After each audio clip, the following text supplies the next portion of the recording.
Assalamualaikum warahmatullahi wabarakatuh. Perkenalkan, saya Fuad Fadilah dari Ilmu Hukum D angkatan 2019, NIM 11920712761 dari Universitas Islam Negeri Sultan Syarif Kasim Riau. Di sini saya ingin menjelaskan materi saya yang berjudul Hukuman Mati menurut Perspektif Hak Asasi Manusia. Hukuman mati merupakan jenis pidana yang terberat dibandingkan dengan pidana lainnya, karena dengan pidana mati terenggut jiwa manusia untuk mempertahankan hidupnya. Hukuman mati juga bentuk hukuman keji yang memberikan efek jera kepada pelaku kejahatan. Sayangnya, hukuman ini juga melanggar hak untuk hidup yang diatur dalam Deklarasi Universal Hak Asasi Manusia atau Universal Declaration of Human Rights atau DUHAM. Menurut penelitian, dalam kerangka hukum nasional, hak untuk hidup dapat diatur dalam Konstitusi Indonesia. Ketentuan ini ditegaskan dalam pasal 4 Undang-Undang Nomor 39 Tahun 99 tentang HAM. HAM adalah hak untuk hidup, hak untuk tidak disiksa, hak kebebasan pribadi, pikiran dan hati nurani, hak keberagamaan, hak untuk tidak diperbudak. Dalam kaitan dengan masalah ini, penerapan hukuman mati sebenarnya masih mengandung kontroversi di tengah masyarakat. Sehubungan dengan HAM, penegakan hukum adalah proses dilakukannya upaya untuk tegaknya atau berfungsinya norma-norma secara nyata sebagai pedoman perilaku dalam lalu lintas atau hubungan hukum dalam kehidupan bermasyarakat dan bernegara. Ditinjau dari sudut subjeknya, penegakan hukum itu dapat dilakukan secara subjek yang luas dan dapat pula diartikan sebagai upaya penegakan hukum yang melibatkan semua subjek hukum dalam setiap hubungan hukum. Siapa saja yang menjalankan aturan normatif atau melakukan sesuatu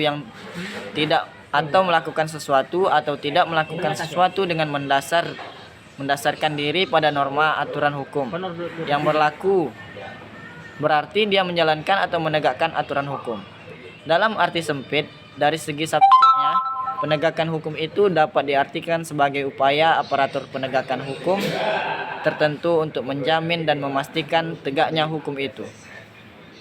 Apabila diberlakukan aparatur penegakan hukum itu diperkenankan untuk menggunakan daya paksa, pengertian penegakan hukum itu dapat pula ditinjau dari sudut objeknya, yaitu dari segi hukumannya.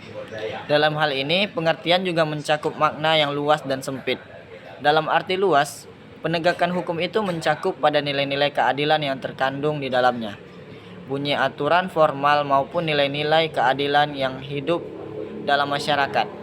Tetapi, dalam arti sempit, penegakan hukum itu hanya menyangkut penegakan peraturan yang formal dan tertulis saja.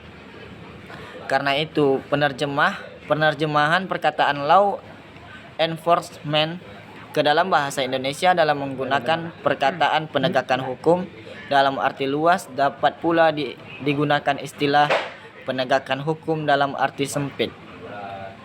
Pembedaan antara formalita aturan hukum yang tertulis dengan cakupan nilai keadilan yang dikandungnya ini bahkan juga timbul dalam bahasa Inggris sendiri dengan dikembangkannya istilah the rule of law atau dalam istilah the rule of law and not of a man force, istilah the rule by law yang berarti the rule of man by law. Dalam istilah the rule of law terkandung makna pemerintahan oleh hukum, tetapi dalam artiannya yang formal, melainkan mencakup pula nilai-nilai keadilan yang terkandung di dalamnya. Karena itu digunakan istilah the rule of just law. Dalam istilah the rule of law dan not of man dimaksudkan untuk menegaskan bahwa hakikatnya pemerintahan suatu negara hukum modern itu dilakukan oleh hukum, bukan oleh orang. Istilah sebaliknya adalah the rule by law yang dimaksudkan sebagai pemerintahan oleh orang yang menggunakan hukum sekedar sebagai alat kekuasaan belaka. Bermacam-macam cara pemidanaan ataupun ancaman hukum dalam hal ini hukum pidana sebagai sarana untuk menegakkan hukum. Pidana mati merupakan salah satu jenis cara penegakan hukuman pidana yang paling kontroversial di dunia. Dari zaman Babilonia hingga saat ini, hukuman tersebut masih digunakan sebagai salah satu sanksi bagi mereka yang dituduh atau terbukti melakukan satu tindak kejahatan.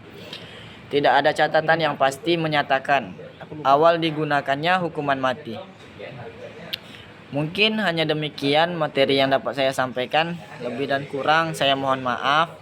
Billahi taufik wal hidayah. Assalamualaikum warahmatullahi wabarakatuh.